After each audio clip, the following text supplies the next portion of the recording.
혹시 지도를 그냥 통째로 거꾸로 뒤집어 놓은 것 같은 땅이 있다는 이야기 들어보셨나요? 바로 오늘 우리가 살펴볼 하마니, 그런 곳입니다.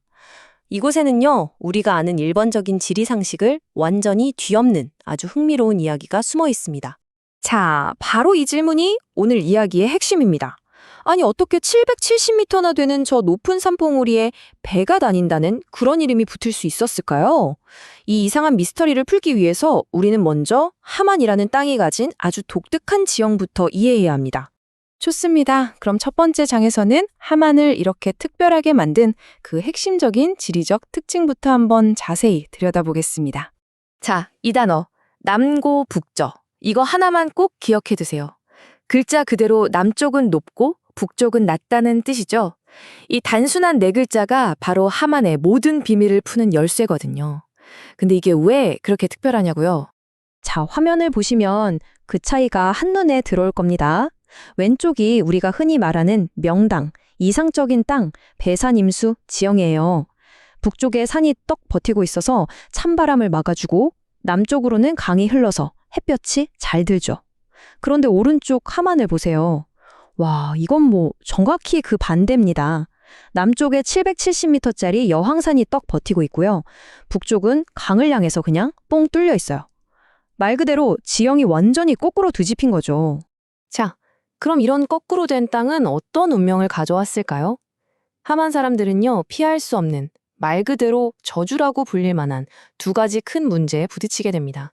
그러니까 문제가 딱 두 가지였던 거예요. 하나는 끊임없는 홍수라는 정말 현실적인 재앙이었고요. 다른 하나는 우리 땅의 좋은 기운이 전부 빠져나간다는 정신적인 공포였습니다. 와, 이 말 한마디면 모든 설명이 끝납니다. 메기가 침만 뱉어도 홍수가 난다. 북쪽이 낮고 하필이면 거대한 낙동강이랑 남강이 만나는 지점이다 보니까 비가 조금만 와도 그 강물이 그대로 마을로 콸콸 역류했던 겁니다. 이러니 하루하루 사는 것 자체가 도전이었던 거죠. 그런데 이게 다가 아니었어요. 정신적인 문제까지 있었죠. 당시에 사람들의 세계관이었던 풍수지리에서 물은 곧 재물이자 기운을 상징했거든요. 근데 하만의 물은 전부 북쪽, 즉 바깥으로 흘러나가버리잖아요. 그러니까 우리 마을의 좋은 기운, 돈, 복이 전부 다 밖으로 줄줄 새어나간다고 믿었던 거예요. 이걸 바로 역수라고 불렀던 거고요. 자, 그럼 이제부터가 진짜 재밌습니다. 하만 사람들은 이 골치 아픈 문제들을 과연 어떻게 풀었을까요? 첫 번째 방법이 정말 기가 막힙니다. 바로 땅의 이름을 바꿔서 문제를 해결하려고 했던 일종의 심리적인 처방이었어요. 이거 보세요. 정말 재밌지 않나요?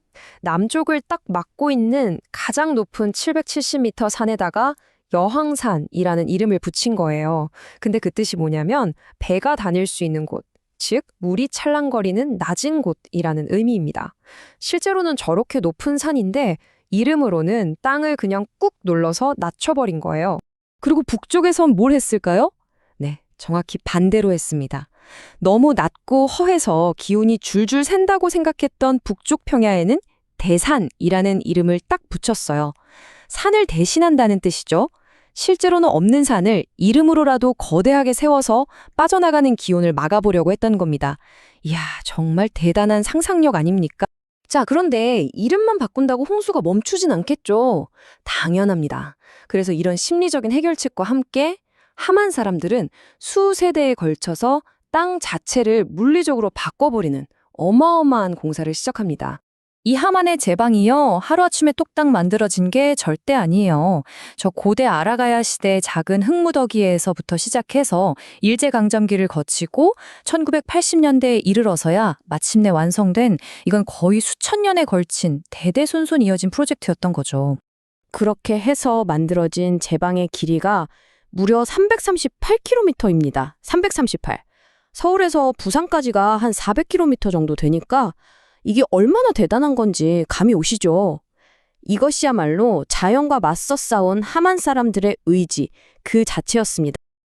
자, 그럼 이 엄청난 노력의 결과는 과연 어땠을까요? 마지막으로 이 위대한 투쟁이 남긴 유산이 무엇인지 한번 살펴보겠습니다. 변화는 아주 명확했어요. 첫째, 제방으로 그 사나운 강물을 길들였죠. 둘째, 물이 빠지면서 쓸모없던 늪지대가 드러났어요. 그랬더니 저주받았던 그 늪지가 대한민국에서 손꼽히는 옥토, 그러니까 아주 비옥한 땅으로 기적처럼 변한 겁니다. 이 위대한 싸움 끝에 하만은 완전히 새로운 정체성을 갖게 된 거예요. 늘 물에 잠기던 땅은 이제 핵심 농업 기지가 됐고요. 그 거대한 제방은 그냥 둑이 아니라 사람들을 잇는 중요한 길이 되고 지금은 아름다운 관광 명소가 되었습니다. 그러니까 단순히 문제를 해결한 걸 넘어서서 그 문제 자체를 새로운 기회로 만들어버린 거죠. 결국 하만의 이야기가 우리에게 말해주는 건 바로 이겁니다. 하만 사람들은 거스를 수 없는 저 거대한 산을 옮길 수는 없었어요. 대신 그들은 그 산의 이름을 바꾸고 강 옆에 흙으로 새로운 산을 쌓았습니다. 이것이야말로 주어진 운명에 그냥 주저앉지 않고 지혜와 끈기로 자신들의 딴을 그리고 자신들의 운명을 직접 만들어낸 사람들의 정말 위대한 이야기라고 할 수 있겠습니다.